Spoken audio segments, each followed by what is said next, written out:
My father had a face that could stop a clock. I don't mean that he was ugly or anything. It was a phrase used to describe someone who had the power to reduce time to an ultra-slow trickle. Welcome to a world where literature isn't just read, it's policed, stolen, and even rewritten. Let's get started with The Erie Affair.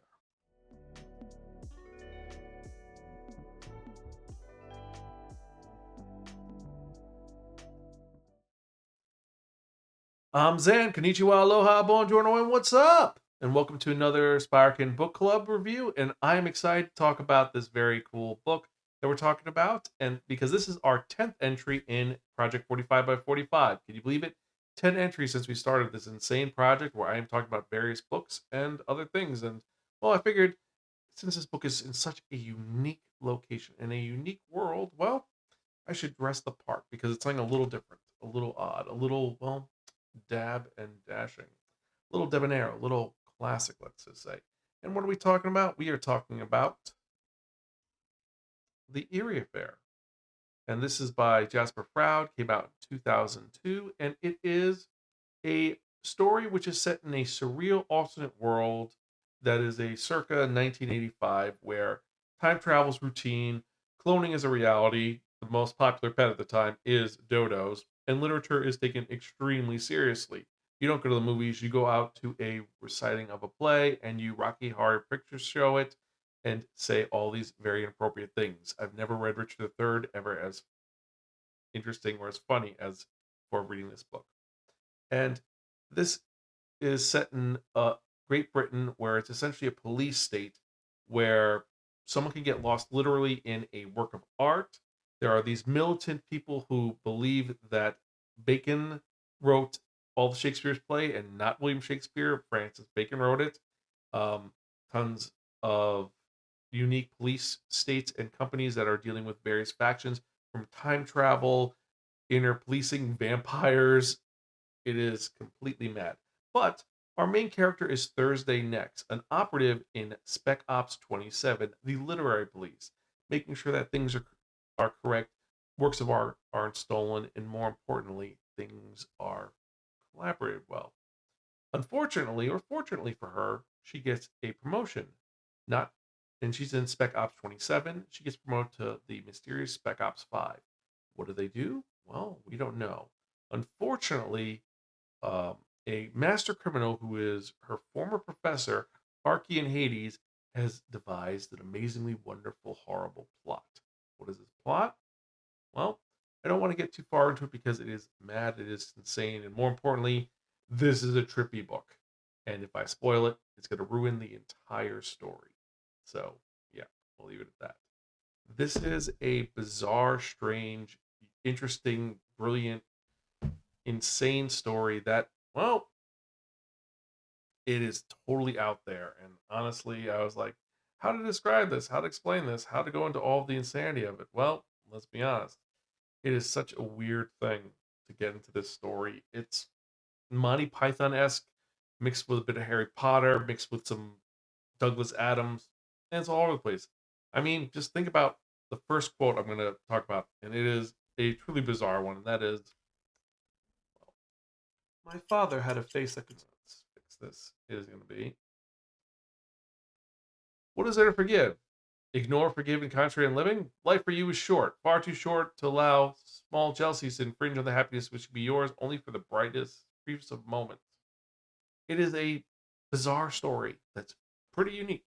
And let's be honest, the fact that Thursday is named after the day she was born, and her dad, when we first find out about him, like in the beginning, his face can stop time. He's wanted by the Chrono Guard for messing with time. And what they've done is they've actually destroyed him in a really screwed up way. How do they do this? Well, they stopped him from existing. So now he is existing in pocket moments in time, jumping through time and messing around and then disappearing. So he's popping up in Thursday's life in various points, just saying, hey, I'm here. Hey, I'm there. Let's hang out. I got to tell you about this. And it's out of order. And he keeps moving because if he stops, he will blink out of existence. Now, because of reasons, Thursday, her brother died, but her younger brother still exists because of wibbly wobbly, timey wimey stuff. And It is intriguing. The world is exceptional. The fact that it is a very Britain alternate history where there are no movies, it's all about books. There's television, but it's more reenactments and news. Then dirigible is the way to travel. Airplanes they think are nuts, but a dirigible, that's the way to go. That's what this world is. Also, the Crimea War is still going on. Yeah. What is that? Well, you got to read it to find out. It's quirky, it's strange, it is a great world building element to it. That's the good part. The bad part is this book drags. It's got some great components to it, some great compelling elements. Our villain is a superhuman monster. Some of the moments with Thursday are pretty cool, but it does drag. The first 165 pages are rough. I'm not gonna lie. It's the opening is great, and then it just slows down, and it kind of goes all over the place. It's building the world, setting up some situations, including the fact of there's this backstory, which is fine. We have references to a mysterious Lendon, who is a figure in her life that has affected so much of her time. But honestly, that first 165 pages is slow and rough. More importantly than that, the element which would be most intriguing, which is the title itself, that doesn't take place until the last third of the book.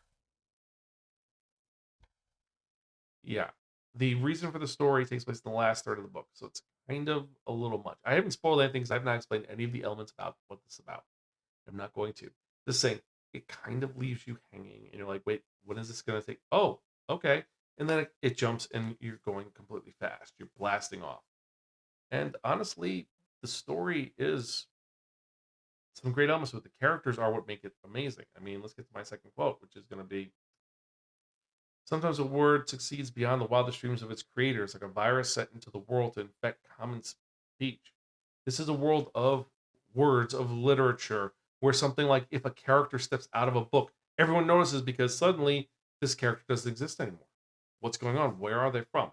Also, there are references to novels which I've never heard of before that apparently they really exist.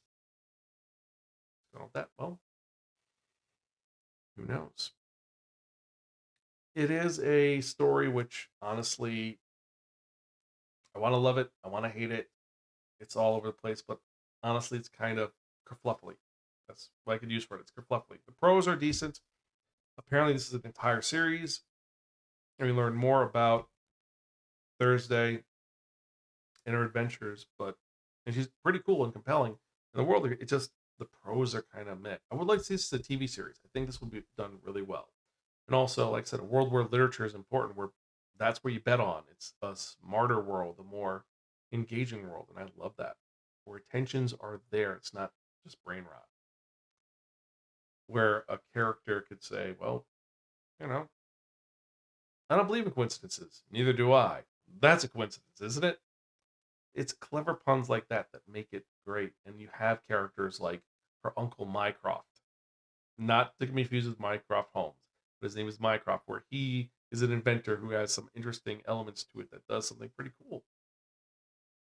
Yeah, what am I gonna say? It's an imaginative world that spurs the imagination, like so many great books before it. It just needs a little fixing, a little fixing up, a little judging, if I may say. Let's actually get to it now. What am I thinking about this? Do I love it? Do I hate it? I've been exposing a lot of good things about it. Thursday's a great character, and Hades. Oh, Hades, Archeon Hades, the villain. He is so wonderfully evil, and a way where he's doing it for reasons that don't make sense, and like he ends up kidnapping her uncle. Slight spoilers, and his her uncle says, "You're evil. You're a monster," and he's just pretty much like, "Don't ever call me mad, Mycroft. I'm not mad. I'm just well differently morale. That's all." And that's a nice way to put what he is because he is out of his mind. Some of the things he does are truly horrific and odd. I mean, just in the background, kidnapping someone and then replacing them to be your best friend because your best friend is dead and doing this over and over and over again and referencing it, that's kind of really screwed up. It is a truly diabolical character, which makes up for it. Because Thursday's a good character that some of the side characters you wonder about. That middle part just drags so much, kind of ruins it for me. But overall, I'd have to give this, out of our rating system, a gift from your crazy Aunt Muriel. It's okay, but in the end, forgettable. It's cleared for a single recreational excursion, but the narrative propulsion is delayed until Act 2. It's really good, but when you have to wait until Act 2 for what happens, it kind of lets you down a little bit, and that is a shame. But overall, it is a lot of, it is really cool. And the fact that she is part Dirty Harry, part Nancy Drew, part the Doctor, and part Bridget Jones makes you root for Thursday, and you want to see more. I'm going to have Greta read this and let me know her thoughts, but beforehand, we're actually going to be doing something a little different, and we're going to be actually, well, reviewing Caraval. That is our next book. That is book number 11, Caraval by Stephanie Garber. We're officially, after that, we'll officially be I believe, a quarter of the way through this experiment, and I hope you're having fun with it. Anyway, if you enjoy this, remember, like, share, subscribe, click on that bell for notification. Let me know what you think, what you love. Subscribe, let me know your thoughts, and if you enjoy this. Anyway, as usual, I am your host, Zan. I'm Gonzville. I'll catch you guys next time, and as always, keep reading books. I'll see you later.